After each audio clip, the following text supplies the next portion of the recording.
बीड जिल्ह्यातील मस्साजोग गावचे सरपंच संतोष देशमुख यांच्या मारेकऱ्यांना कठोर शिक्षा व्हावी यासाठी राज्यभरात आंदोलनाला सुरुवात झाली आहे। बीड, परभणी आणि पुण्यात भव्य मोर्चा सुद्धा काढण्यात आले। यानंतर राज्यातील वातावरण ढवळून निघाले आहे। भाजप आमदार सुरेश धस आणि मराठा आंदोलक मनोज जरांगे यांच्या विरोधात ओबीसी संघटना आक्रमक झाल्या असून हे दोन्ही नेते जातीय तेढ निर्माण करत असल्याचा आरोप ओबीसी नेत्यांनी केला आहे।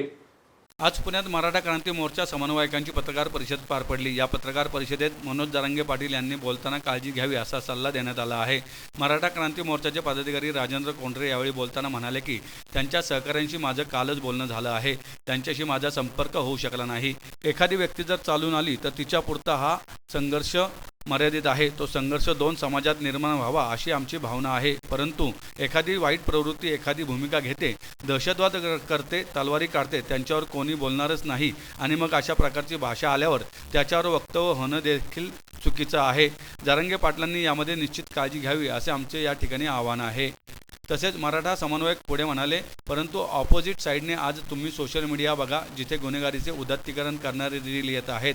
महाराष्ट्र शासनाच्या गृह विभागाने या रील्सवर बंदी देखील घातली नाही। मग काय होतं, क्रियेला प्रतिक्रियाचं स्वरूप येतं, त्यातून समाजांमध्ये विसंवाद वाढत जातात। ही परिस्थिती आजही आहे। आज ज्या ज्या ठिकाणी माहिती तंत्रज्ञान आहे, पोलीस यंत्रणा आहे, सायबरची विंग्ज आहेत, त्या जिल्ह्यातील जे पेजेस आहेत त्यावर कारवाई झाली पाहिजे अशी देखील मागणी मराठा क्रांती मोर्चाने केली आहे। मी कालच बोललेलो आहे त्यांच्या सहकाऱ्यांशी, त्यांचा माझा संपर्क झालेला नाही।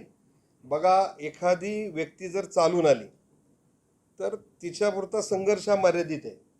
तो संघर्ष दोन समाजामध्ये जाऊ नये अशी आमची भावना आहे। परंतु एखादी वाईट प्रवृत्ती ज्यावेळेस भूमिका घेते, दहशतवाद करते, तलवारी काढते, त्याच्यावर कोणी बोलणारच नाही आणि मग अशा प्रकारची भाषा आल्यानंतर त्याच्यावर वक्तव्य होणं हे देखील चुकीचं आहे। जरांगे पाटलांनी त्याच्यात निश्चित काळजी घ्यावी असं आमचं आज या ठिकाणी पण आव्हान आहे। परंतु अपोजिट साईडनी आज तुम्ही सोशल मीडिया बघा, जिथं गुन्हेगारीचे उदात्तीकरण करणारे रील्स येत आहेत, तर महाराष्ट्र शासनाच्या कोणत्याही गृह विभागाने किंवा आत्तापर्यंत ह्या रील्सवर साधी बंदी पण घातली नाही। मग काय होतं की क्रियेला प्रतिक्रियेचं जेव्हा स्वरूप येतं त्याच्यातनं समाजामधले विसंवाद वाढत जातात। ही परिस्थिती आजही आहे। ज्या ज्या ठिकाणी आता माहिती तंत्रज्ञान आहे, प्रत्येक जिल्ह्यामध्ये पोलीस खातं आहे, त्यासाठी सायबरची आपल्याकडे विंग आहे।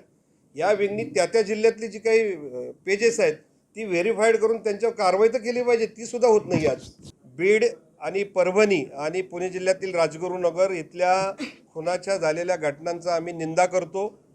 बीड दहशतमुक्त आणि तणावमुक्त करण्यासाठी महाराष्ट्र शासनाने या संतोष देशमुखच्या खुनातल्या सर्व आरोपींना फाशीची शिक्षा होईपर्यंत पूर्णपणे त्याच्यामध्ये ताकद लावून तपास करावा, न्यायालयीन चौकशी करावी आणि न्यायालयाची जी केस आहे ती केस बीडच्यापेक्षा बाहेर ती हलवावी, ही पहिली मागणी होती।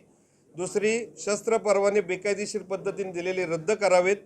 बिंदू नामावलीचा जो घोटाळा आहे तो घोटाळा दुरुस्त करून त्या ठिकाणी रिक्त असलेल्या जागांवर सर्व प्रवर्गाच्या जागांची भरती करावी।